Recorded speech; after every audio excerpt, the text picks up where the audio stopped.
mapan wonten ing sanggar pamujan negari Ngawarta nuju Hari Sukra kasih Prabu Puntadewa Raden Werkudara Raden Arjuna miwah kembar dahat manekung puja brata wonten ing sanggar pamujan kalenggahan mangke sampun pikantuk sabta hari semedi maladining meminta nugrahaning Jawata labet para Pandhawa dahat mriyatosaken dhateng sedanipun ingkang Rama Prabu Pandhu Dewanata miwah kang Ibu Dewi Madrim ingkang nandhang bebenduning Jawata den papanaken ing Yomani Loka yekti kenceng tekate Sang Pandhu Tanaya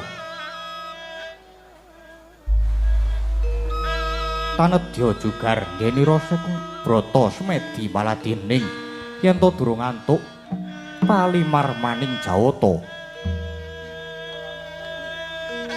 ing jawi pepak andher para garwa para putra miwah para sentana ingkang nderek misungsung tata rakit saji rep pidhem permanem tanana ingkang bening walang alisik gegodhongan tanebah ingkang kapiyarsa amung kidung para brahmana Wasupitri Sewa Sugata lan para nimpuna kang samya nyengkuyung subrataning para Pandhawa pocap titi wanci sang nata kepareng jugar yenira semedi murani barasa imbal gantya kelawan wara kadang dadi mangkono panglucitaning driya ingkang dering kawedharing lisan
Sri Tinon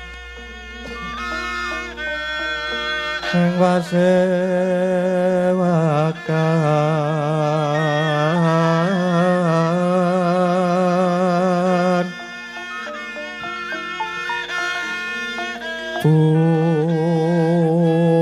busana maneka warna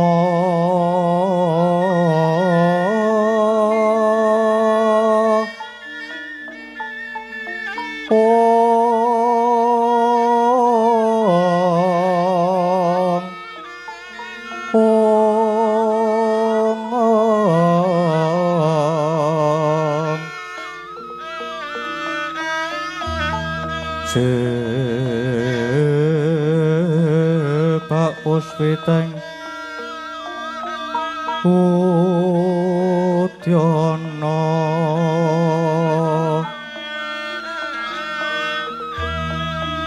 Miang Banjarasara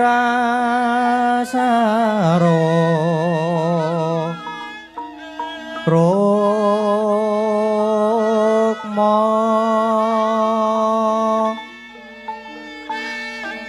Renggeng manik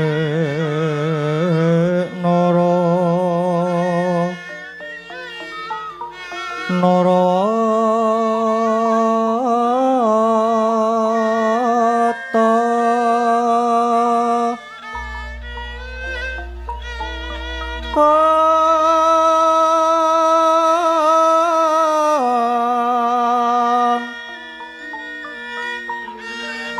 Opro Prabanyo sumirat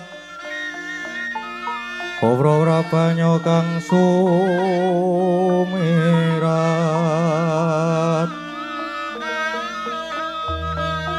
Kenyaring teco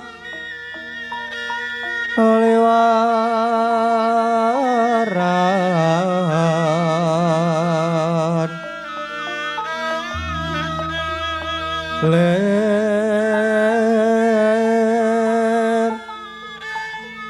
ki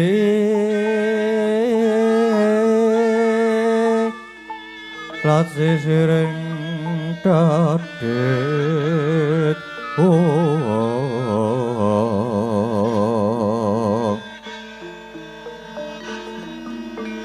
wimbo kekondombre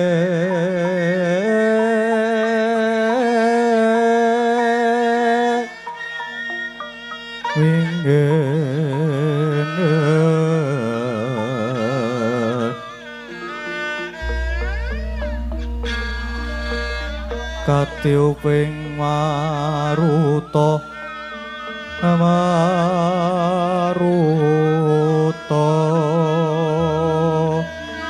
Hondo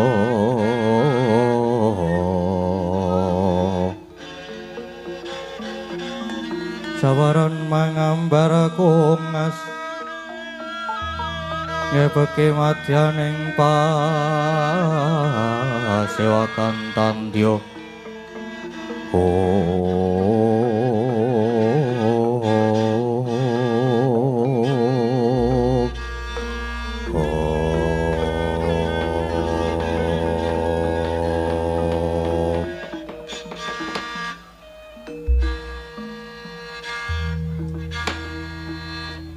Kadangipun Kakang Nyai Werkudara Dimas Harjuna lan Nyai Kembar Yai sakti nirih ning wis gumolong cipta rasa lan karsaning pun Kakang lan Siadi ora liya muhung angesti kaweningan murih tinampa dening Jawata. Pun Kakang lan Siadi mbudidaya supaya Kanjeng Rama Prabu Pandhu lan Ibu Madrim tumuli kantasna saka pasiksaning Yamani Loka. Yai ora ketang seklimah pun Kakang mundhut panemune Siadi Sena. Wah. Punta aji kakangku. Gegayuhan luhur sing kaya mengkono mau pantes sineng kuyung dening kabeh para sedulur. Mula dikepiyake wae. Nadyan taunana windanana. Aku saguh ora bakal jugar smedi lamun tapa ingkang dadi niat tuluse para Pandhawa mau durung diudaneni dening keparenging para Jawata. Kowe Prabu nadyan Arjuna ugi mekaten.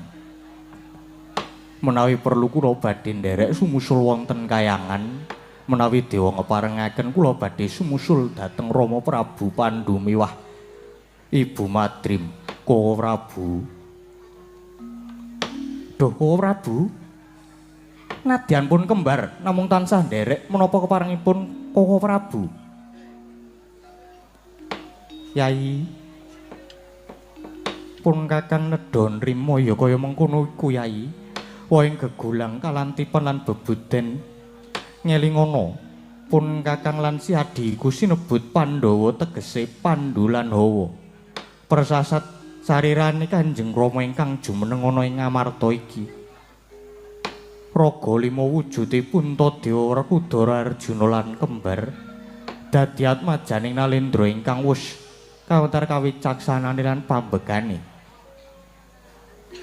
Mula Pandhawa kudu bisa tepa palupi. Mula Yai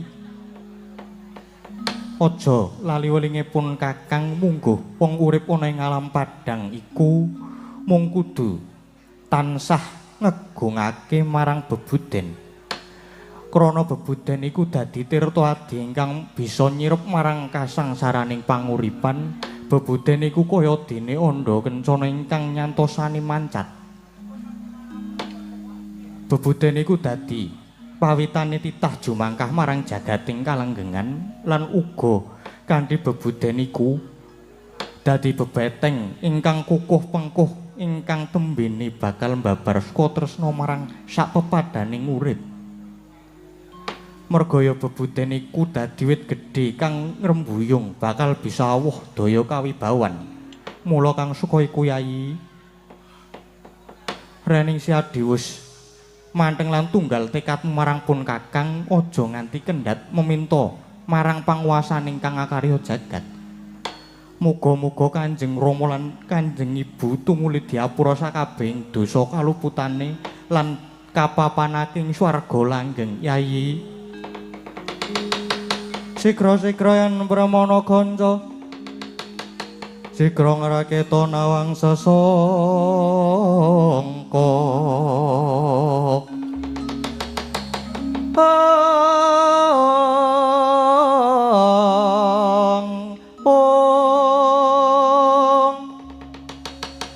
Goyang lenggahing Sri Nalendra ambek marwa sing sang katriku mulung mangrempak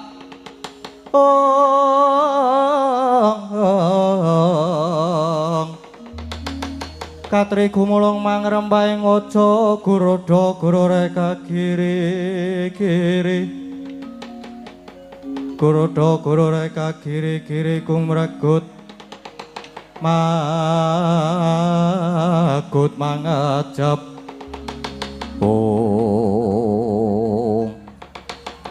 mangkono para Pandhawa wis gumolong ing tekad manunggaling sedya denira badhe nyuwargaken ingkang Rama Prabu Pandhu Dewanata miwah ingkang Ibu Madrim pramila rasa nglajengaken mengsah smedi nanging carita bebasan anglenggahi kanyut pinangka wardu kanyut wong angganten pinangka warda wong akecoh. Nyenango durung abangi dodoring mancing ing Pertala dadak sakala praptaning Jawata ing suduk paudal-udal. Nenggih Sang Hyang Bathara Narada humyang marcapada mrepeki ungganing para Pandhawa ndadosaken kagiyating kalih para Pandhawa.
Handra ingkang Puspitarum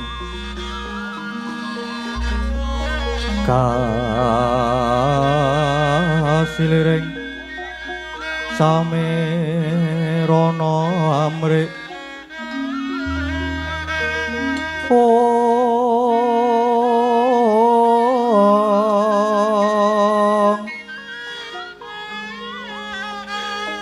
sekar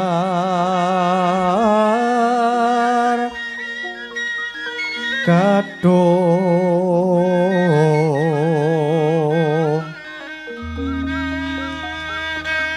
ko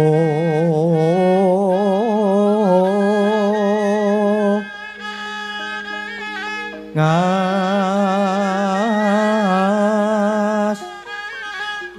kandanyo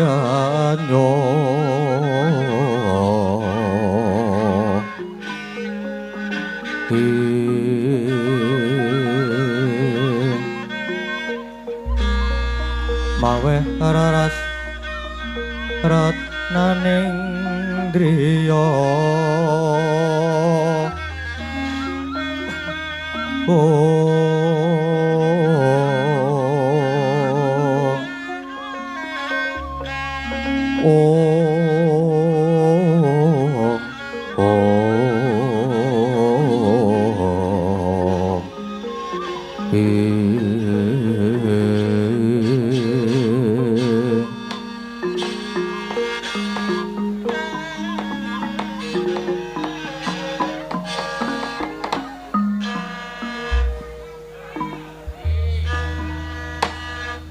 pukulun jimat pepundhen kula sarau paduka ingkang wayah pun punta ngaturaken sumengkeming pangabekti mugi kunjuk wonten ngarsa paduka Hyang Adi Pukulun.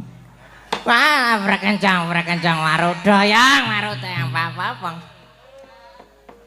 Kali codhe sapa sing gawe? Kali praga sapa sing yasa? Putu Prabu ya. Janang kita aturake pangabekti wis ulun tampa karya bombong penggale ulun. Pangestune ulun wae tampanono. Putu Prabu, kula nuwun inggih. Kapundhing mestaka mugi ndadosna jimat paripih dayanana ing kanugrahan dhateng ingkang wayah. Wah. Rada kakekku. Sarawuhmu kepareng aku ngaturke bektiku lan basaku katur. Ya, Werkudara. Wis ulun tampa ndadekke bombonge Kyas Ulun. Pangestu ulun wae tumandha marang jeneng kita Werkudara. Yo. Tak pundi dadya jimat. Pukulun Bathara Narada. Ingkang wayah Arjuna ngaturaken sembah pangabekti. Ingkang wayah pun kembar ugi ngaturaken pangabekti pukulun. Janaka lan kembar wis sak tampa karya gumbiraning manah ulun.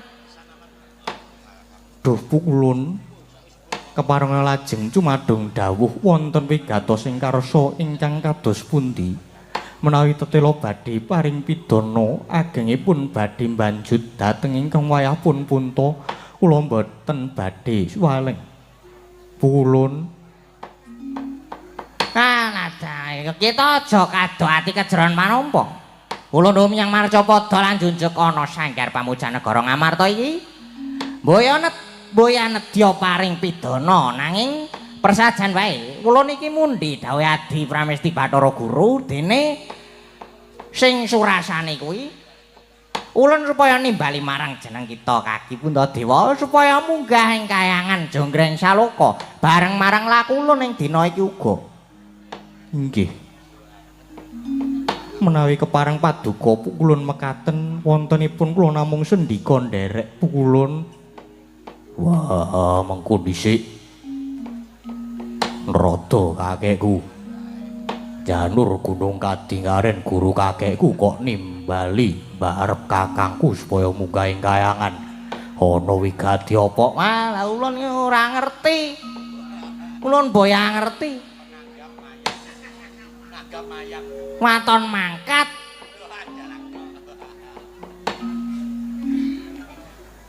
Ora wurung iki mengko dadi perkara ning yen ulun pedharake kok nyatane kedadane kaya mengkono.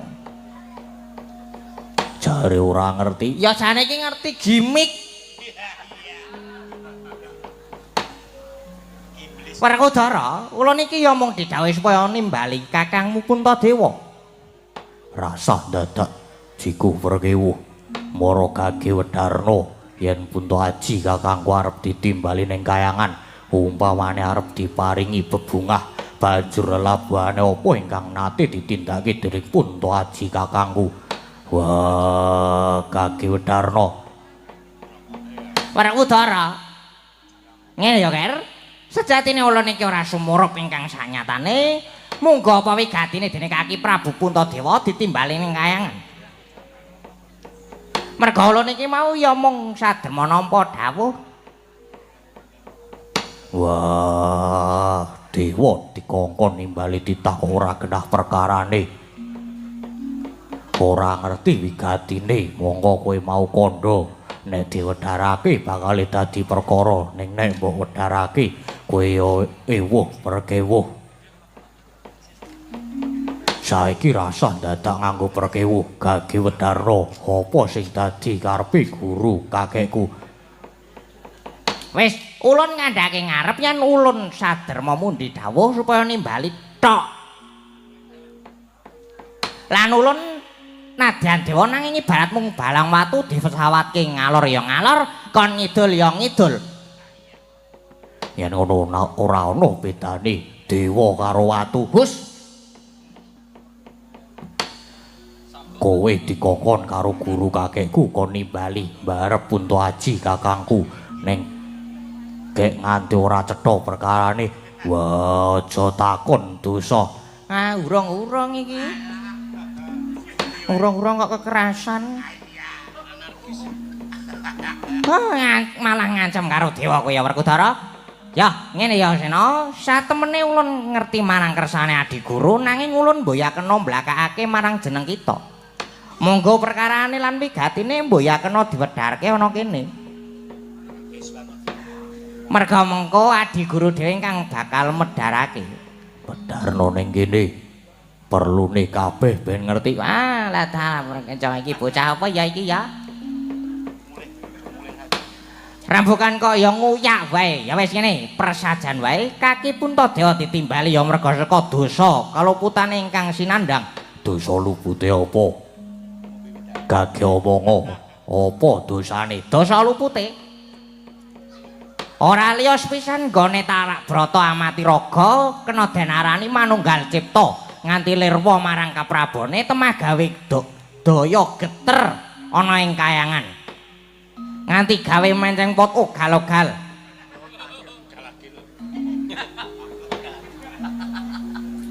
Piye? Pot ugal-ugal. Galagil. Oh. Enggak wis ganti. Sesuk tanduri jati menampuh. Aja wingi jatine pengen ngembruki omahku kowe.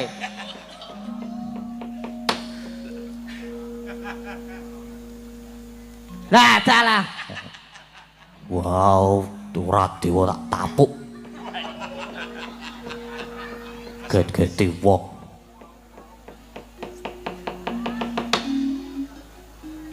Kacau pokoknya iki. Kayangan kacau merga le Tarak Brata iki. Kacau kepiye? Siapa sadaya. Wah, perkencang Marudaya. Ngel tenan iki karo Werkudara angel. Ngel rasah garap. Ah, ulun makayangan Mengko ndak lakone rampung. Aja bali kayangan sik. Wah, kowe bali lakone mbuh kepiye? Ah ya. Ayo.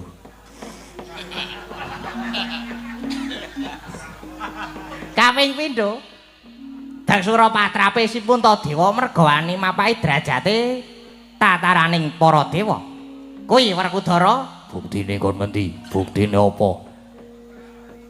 madeg jumeneng Nalendra nanging mboyang nganggo makutha, malah nganggo gegelung keling. Mangka ingkang menang nganggo gelung keling iku mung Bathara Darma lan para wasupitri ingkang wis katarima subratane. Tur jiwane ya Brahmana setengah dewa. Mangka Puntadewa iku jiwane Nalendra ingkang asipat satriya. Lah kuwi dianggep Daksura patrape. Wah, biyen-biyen dawuh apa? Nalika Puntahaji dadi ratu ngrenggani negara Ngamarta. Gajeke dewa ingkang nekseni nanging napa? Saiki ngungkih perkara iki biyen ewuh apa? Wah, kok saiki lagi diundha mono?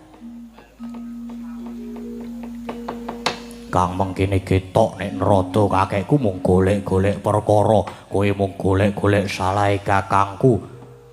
Wah, yo bloko wae jane wiwit nerada kakekku mau rawuh. Aku wis cubriya Puntahaji ditimbali ning kayangan merga dianggep luput, ning lupute apa ya ora cetha. Nek lupute cetha sak karepmu arep dipidana. Nanging yen mung arep digolek-golekke lupute, wah aku sing ora trima. Lan aku tak takon, umpama Puntahaji kakangku arep dipidana, banjur apa pidanane? Marga saka gedhening kalumputan Puntadewa, saka keparenge Adi Guru bakal dipidana lan tanpa beda. Kaya Sudarmamu bakal dicemplunge Yomani Loka. Jojo muntaplir kinetap netra kocang ondarandir hidupnya mangolo cokro om. Wah, rada kakekku kudu ngerti Pandhawa kuwi raga 5 nanging jiwane siji. Wah, mula kowe mau kandha yen to Puntahaji kakangku bakal dicemplungke ning Yomani. Werkudara sing ora trima. Loh. Lah sebabe apa Werkudara ora trima? Aku wis kandha. Pandhawa kuwi raga 5 jiwa siji lan kaya dinindhok saptarangan. Mula gandeng rada medhun ning kene iki mung dadi wakile guru kakekku. Semono uga Punta Aji kakangku nggone arep dijak munggah ning kayangan ya kudu diwakili. Lah arep diwakili karo sapa? Aku, wakile aku Werkudara sing dadi wakil. Pukulun boten namung Kang Mas Werkudara, nanging Arjuna inggih dados wakil. Kula inggih sagah dados wakil, kula inggih sagah dados wakil. Pukulun, kowe krungu dhewe. Ora mung Werkudara nanging Janaka lan kembar uga saguh dadi wakil. Tegese Punta Aji kakangku diwakili sedulure papat kowe wis sah. Mula ayo kaki adepno Pukulun Bathara Guru. Tak adepane mengko ana apa-apa tak tanggunge. Wah, iki yo pahit iki. Sing arep napa paukuman iki Puntadewa, lah kok malah kita bocah papat sing arep makili. Nek oleh yo wong papat iki sing munggah ning kayangan.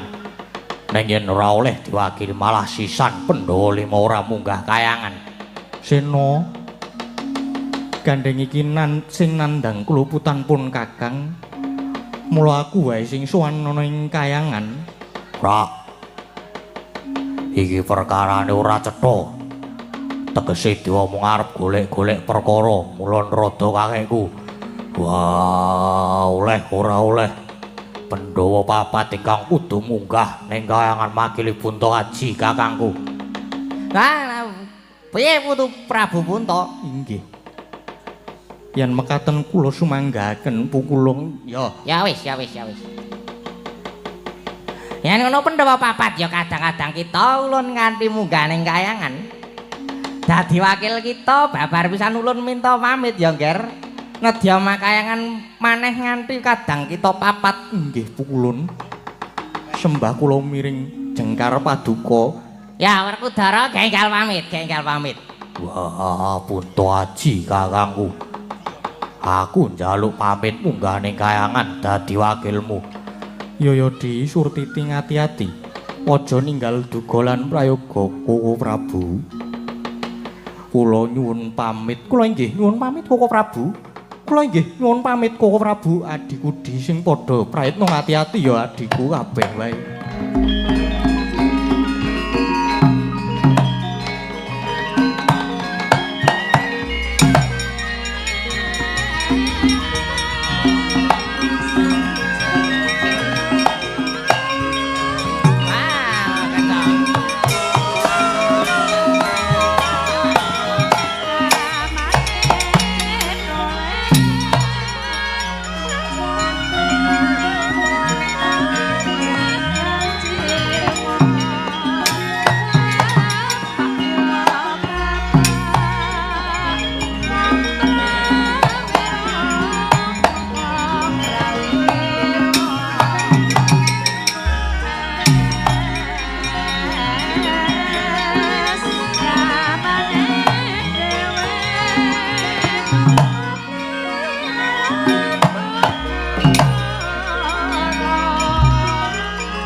Sampun bidal Pandhawa sekawan lampah panglimunan umiring Bathara Narada.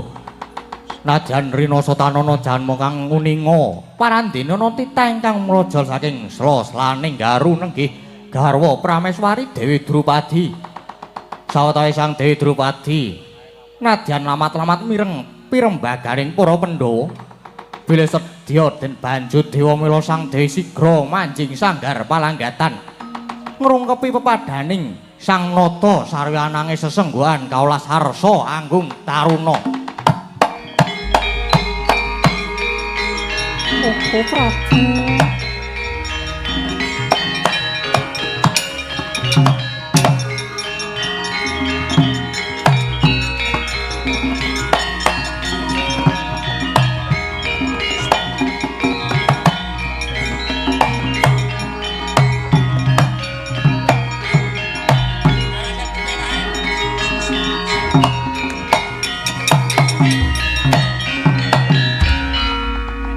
Ratu, Yai Drupadi, pira yai ngrungkepi pepadaning pun Kakang sesengguhan nggonira nangis nganti daleweran waspamu.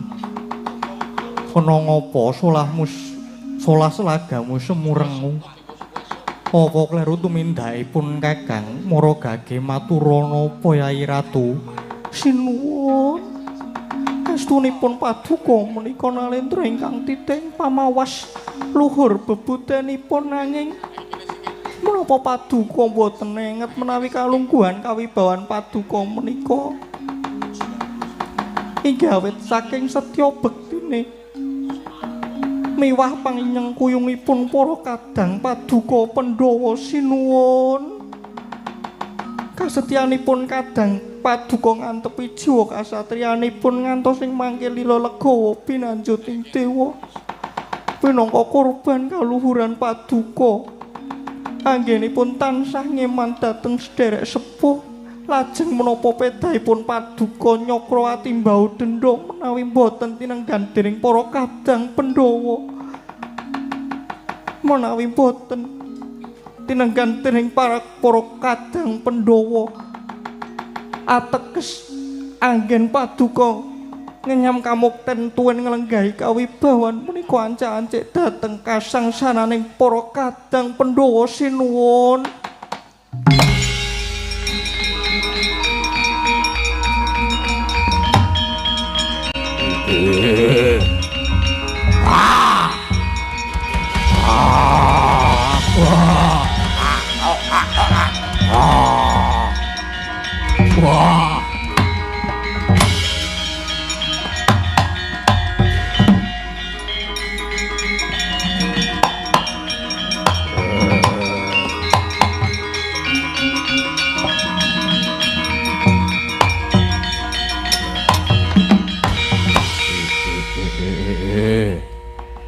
Tujune aku mbok elingke Drupadi olah dalah.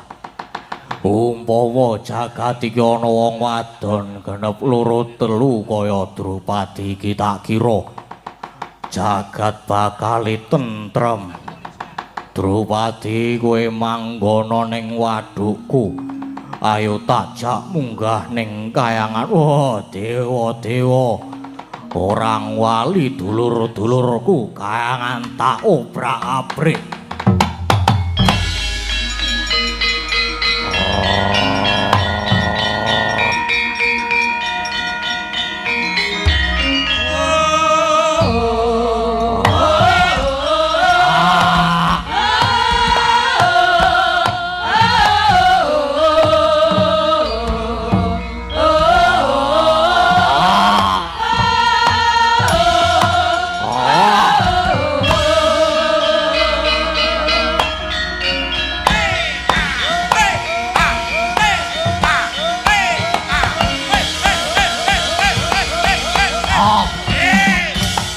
Waduh.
Pati. Nadyan kena nanging ora kena jatine lesan. Kena ning kok ora obah. Ora kepiye? Nek kena ning obah wae meso. Oh, lah iki kena ora obah, Ger. Nuwun sewu, Ger. Ger Kurupati. Panjenengan mboten lulus, Ger.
Rawati.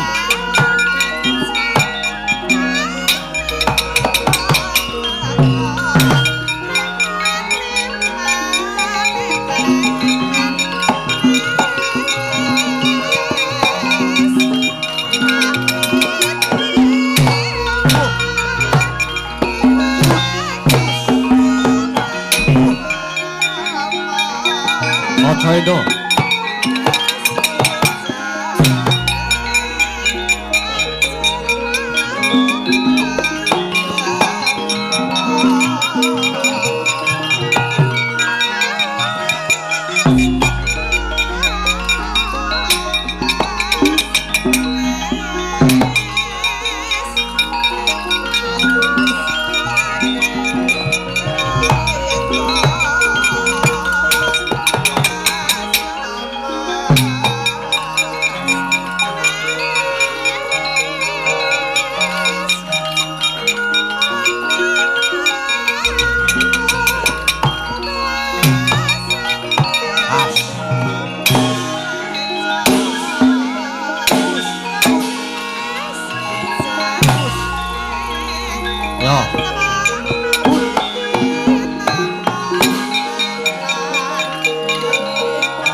Ayo, musuh aku le.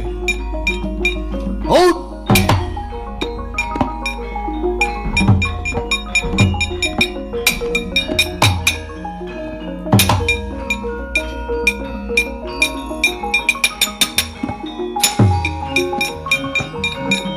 Ayo.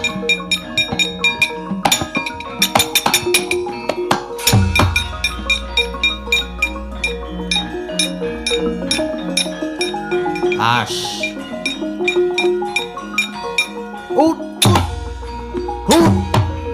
Wah.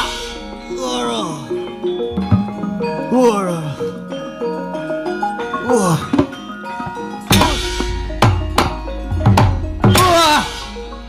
Aduh. Waduh.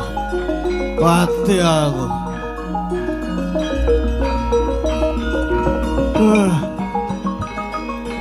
Wah.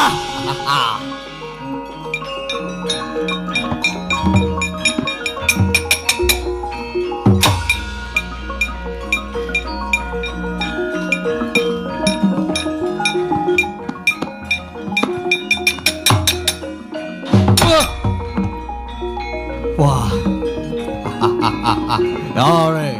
Yore, macam ne.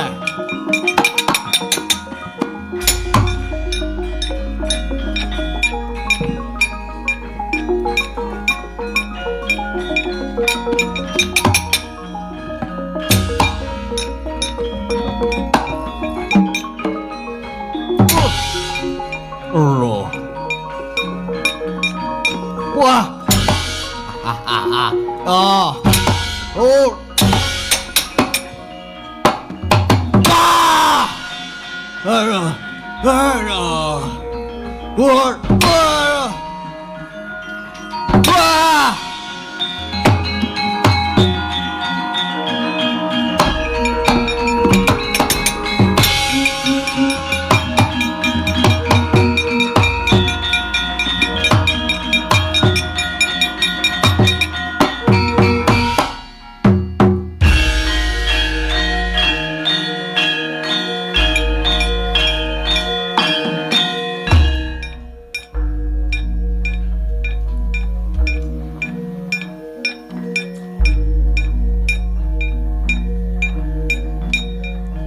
Oh.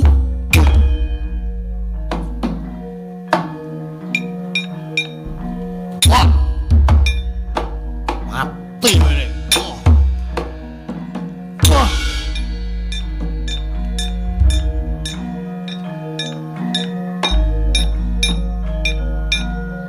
Ya. Oh. Wah.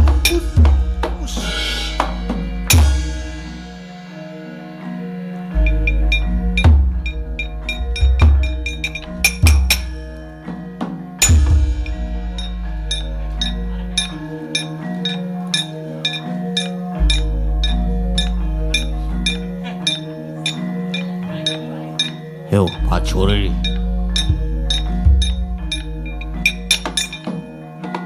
Ah, sopo kowe? Wah.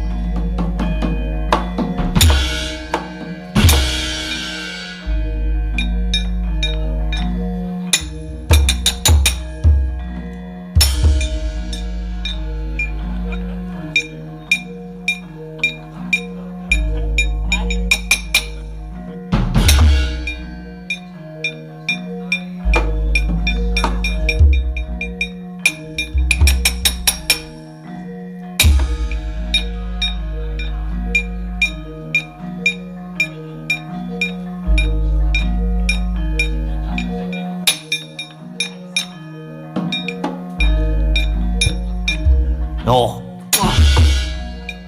Mati. Mati kali.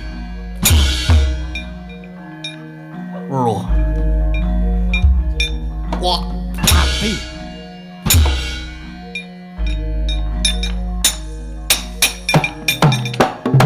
Wah. Wah. Wah. Wah. Ah. Wah. Wah. Wah. Wah.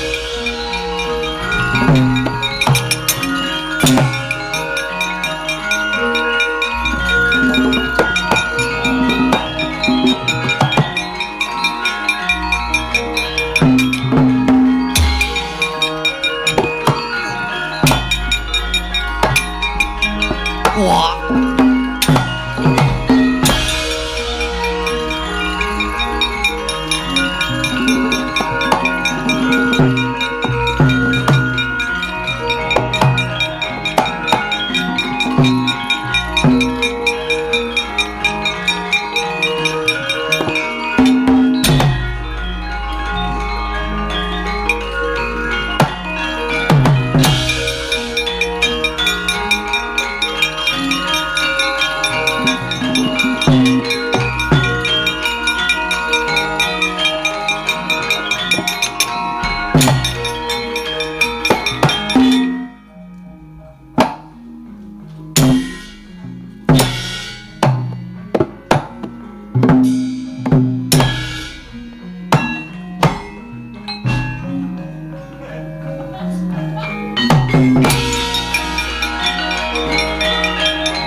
As. Wah. Wah. Ah.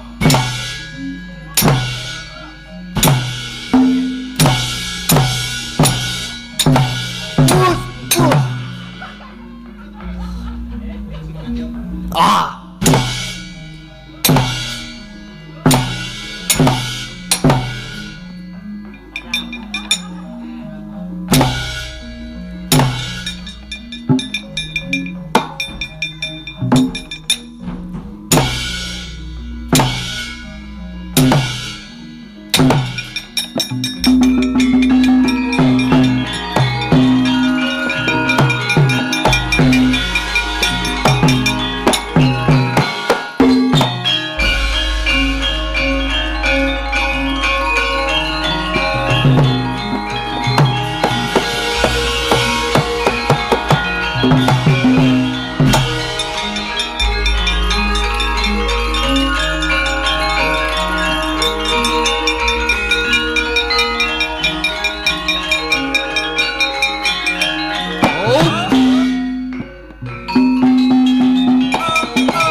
Assalamualaikum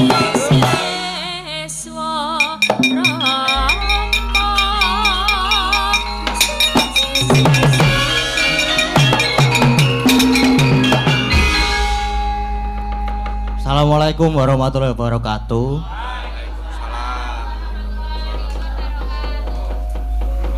Kok antang-antang tekan gara-gara Ya alhamdulillah. Alhamdulillahirabbil alamin iki sandang tekan goro-goro. ora ana sing kliwatan to, Truk? Ketoke kok ora ono. Ya wis nek ngono kan alhamdulillah. Ayo Kang Gareng. Bagong kuwi kon ngomong ngapa?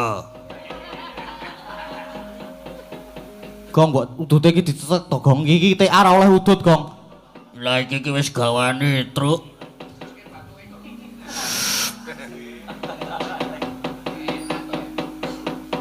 Saya arep ngopo? Ayo biasane iki acarane opo? Omong ki bar tok omong kene iki TA kok. Oh iya iki TA. Dudu kepyaan. Nah dudu. Kepyaane sementara berhenti dulu. Soale bulan poso, bulan puasa akeh sing poso. Kaya aku ki lho sregep poso. Saben dina poso. Oh, ora sok ngono kuwi lho, Truk. Ngapusi lho ngono kuwi. Tenan aku ki apa jenenge nek esuk-esuk jam 2 ngono kae mubeng desa nggo gawe. Sahur-sahur ngono kae nganggo drum. Nganggo drum, nganggo wah macem-macem pokoknya mubeng desa. Lah ning poso ora? Ora. Ya penting lah aku wis nggo gawe. Lah ya ngono kuwi ora apa-apa. Iki barang aku mau omong apa ya ning isor mau wis kelingan ning kene lali aku. Oh kaisik mau awan wis datang terlebih dahulu. Apa jenenge kae?